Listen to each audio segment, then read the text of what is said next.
Hey there guys, my name is Marcus, and in this video I'm going to share with you how you can charge your Beats Fit Pro. So it's like really simple. When you're gonna have the Beats Fit Pro, here from the back, do you see it?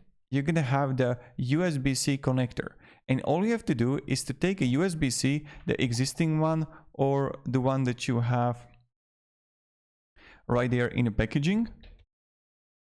So I will just show you right here, the one in the packaging. You have USB-C, USB-C. And what you have to do is to take the cable and just put it there. And then when you're going to put it there, it's going to start charging for you. And of course you have to put it. But the important thing is to know, like no one really knows this. So when you're going to have USB-C, USB-C, you have to have adapter with the USB-C connector, because it's much different. Look here. I will show you.